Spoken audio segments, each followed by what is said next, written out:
अच्छा प्यारे तो कौन सी उम्र में मोबाइल फ़ोन रख सकते हैं? हैं? कौन सी उम्र में मोबाइल फ़ोन रख सकते हैं? ऊपर रखो। कौन सी उम्र में मोबाइल फ़ोन रख सकते हैं? मोबाइल फ़ोन जी। जब तुम्हारे अम्मा अब्बा इजाज़त देते हैं।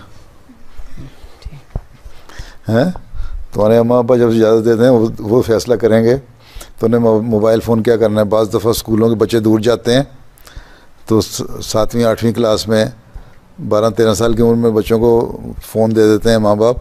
लेकिन अगर तुमने आईफोन और स्मार्टफ़ोन और दूसरे जो एंड्रॉयड वगैरह चीज़ें इस तरह की हैं वो रखने हैं तो वो तुम्हें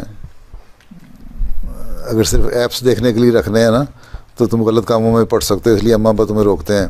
अगर तुमने सिर्फ कांटेक्ट करना है तो फिर सादा फ़ोन जो होता है वो भी रख सकते हैं, मोबाइल फ़ोन कि अम्मा अब्बा से मिलना है ना। तुम कोई बिजनेसमैन तो तुम हो नहीं, तुम स्टूडेंट हो ना, तो ना तुमने अपने बिज़नेस के लिए फ़ोन हर वक्त इस्तेमाल करना है और अगर मोबाइल फ़ोन हाथ में होगा हर वक्त तो उसी के ऊपर ऐप्स तलाश करके तो खेलते रहोगे, फजूल किस्म की ऐप में भी मिल जाएंगी तुम्हें, फिर पढ़ाई की तरफ तवज्जो कम हो जाएगी और इस तरफ ज़्यादा हो जाएगी।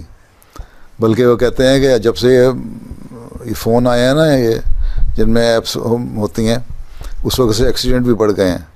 लोग औरतें मर्द हर वक्त वो यूँ यूँ यूँ करते रहते हैं चलते चलते और सड़क क्रॉस कर रहे होते हैं, पता ही नहीं होता उधर से कार आई धड़ल करके लगी और बंदा मर गया। तो ऐप मोबाइल फ़ोनों की वजह से एक्सीडेंट भी ज़्यादा हो गए हैं, लोग मरने ज़्यादा लग गए हैं। इसलिए तुम्हारी अभी उम्र तो कोई नहीं, अगर तुम्हें पढ़ाई के लिए ज़रूरत है तो घर में कंप्यूटर अम्मा अब्बा की निगरानी में रख लो। बाकी फ़ोन की अगर ज़रूरत है रब्ता करने के लिए तो सादा फ़ोन जिसमें ऐप्स नहीं आती वो रख सकते हो। बाकी तुम्हारे अम्मा अब्बा अगर तुम्हें एतबार है, तुम्हें इजाज़त देते हैं तो रख लो, लेकिन एहतियात ये करो कि फ़जूल किस्म की ऐप तलाश करके या दूसरे प्रोग्राम इंटरनेट से निकाल के हैं वो ना देखो, बल्कि अच्छी अच्छी बातें देखो। आजकल मसलन MTA जो है या अल इस्लाम का है, ये फ़ोनों पे आती हैं बातें। अगर दीन सीखना है तो इसके लिए तुम रखना चाहते हो तो रखो, कोई हर्ज नहीं। ठीक।